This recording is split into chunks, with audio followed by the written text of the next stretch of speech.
Hello అండి, welcome back to mom's tradition. ఈరోజు cauliflower తోటి షిమ్లా మిర్చితోటి కర్రీ చేసుకుందాం, చూద్దాం రండి. 2 షిమ్లా మిర్చీలు, ఒక 200 గ్రామ్స్ కాలీఫ్లవర్, అవి చిన్నగా కట్ చేసుకోవాలి. చూడండి, ఇట్లా షిమ్లా మిర్చి ఇట్లా కట్ చేసుకోవాలి. ఆ తొడాలు అటు ఇటు కట్ చేసుకుని లోపల ఇట్లా ఇత్తుల్లా ఉంటాయండి, అవి కట్ చేసి తీసేసేయాలి.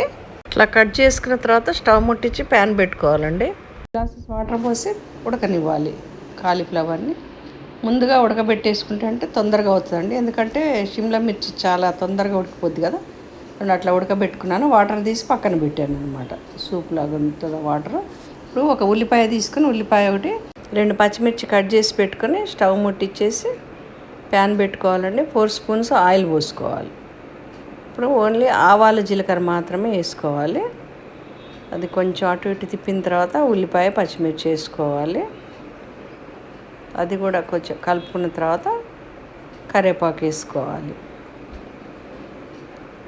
ఇప్పుడు అల్లం వెల్లిపాయ ఒక హాఫ్ స్పూను అల్లం వెల్లిపాయ వేసుకోవాలండి అందులోనే.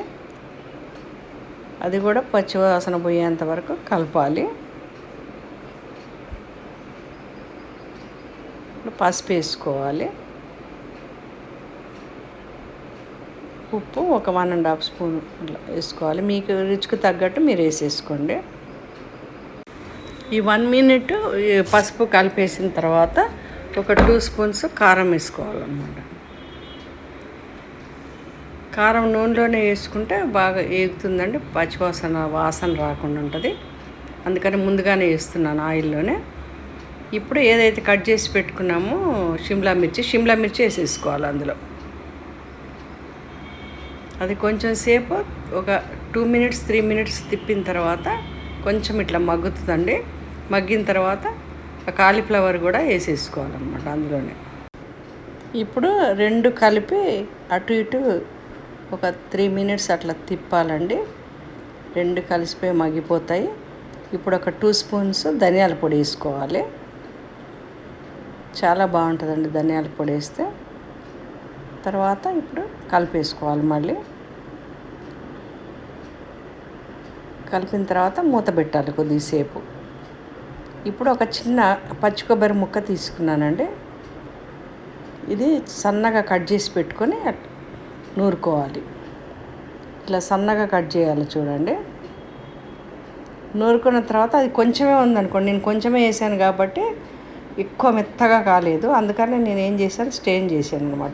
వాటర్ తీసుకుందామని చెప్పి స్ట్రెయినర్ తోటి మొత్తం కొబ్బరి పాలు మట్టుకే తీసుకున్నాను. ఆ కొబ్బరి పాలు అందులో పోసేసాను.